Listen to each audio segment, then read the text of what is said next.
Welcome to the Independent Agent. Today we're tackling a really unique and honestly critical dynamic in the real estate market right now, the tenant-occupied sale. When a property already has a renter in place, the traditional rules of pricing just get flipped completely upside down.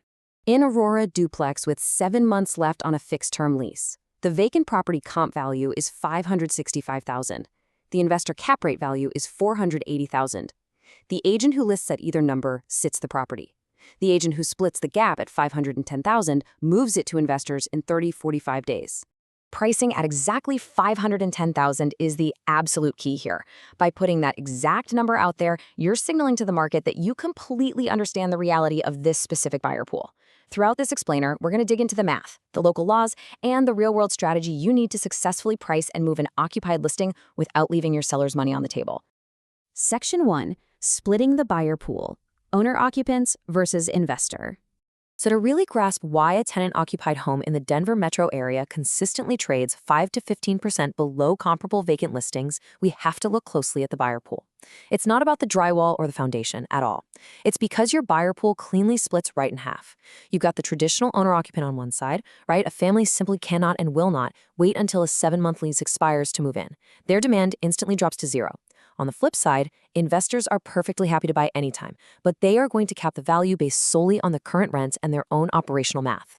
The math here is pretty eye-opening. There is a severe $85,000 gap between the theoretical vacant value and the operational investor value. If that duplex generates $4,400 in gross monthly rent, an investor targeting a 6% cap rate is going to anchor their valuation strictly at $480,000.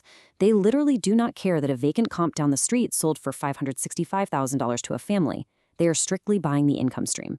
And remember, selling an occupied property is heavily constrained by local ordinances. Now, keep in mind these are strict underwriting constraints we are analyzing today, absolutely not legal advice, but they severely restrict how you market occupied listings in Colorado.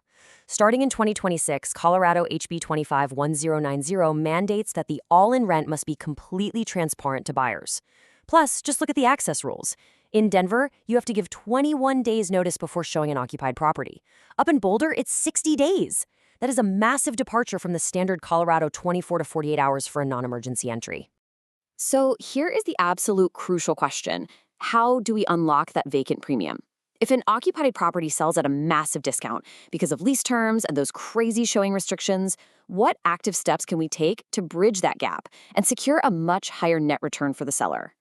Section 2. Cash for keys valuation, the Lakewood scenario.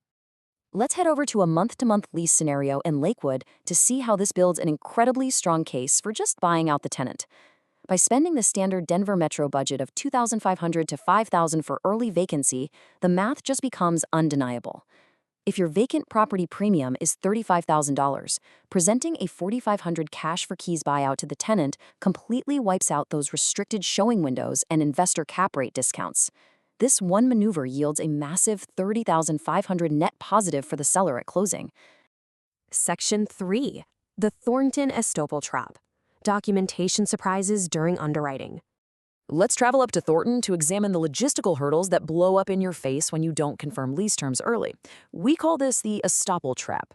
So an estoppel certificate is basically the document the buyer's title company demands to verify the exact terms the new owner is going to inherit.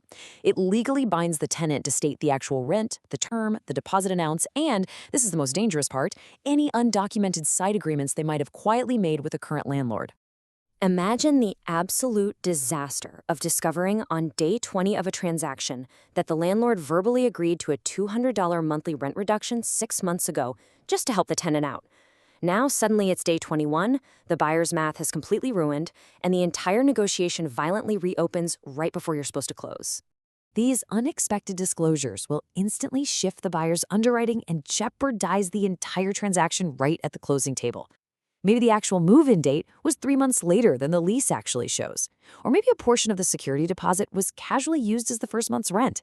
And with Colorado HB 25-1249 coming in 2026 to cap security deposits at just 1 month of rent, having clear, documented facts from day one isn't just nice to have, guys. It's absolutely mandatory to keep the deal together. Let's face it, tenant-occupied listings simply have way more moving parts than vacant ones. To keep these complex deals from collapsing, you need a system that drafts the exact cash for keys math for your seller. You need priority scoring dashboards to flag the deal if it goes quiet for 3 days, making absolutely sure you never miss those really difficult 21-day or 60-day showing windows. Leaving you with this to consider. If the lease dictates the final price, who is really controlling your listing? If you aren't actively managing the lease variable, the tenant timelines, and the underwriting math, are you truly managing the sale? That's exactly why CMA Flow surfaces those overdue estoppel timelines and automates all of this complex math for you. Think about how you can leverage these strategies to truly take back control on your next occupied listing.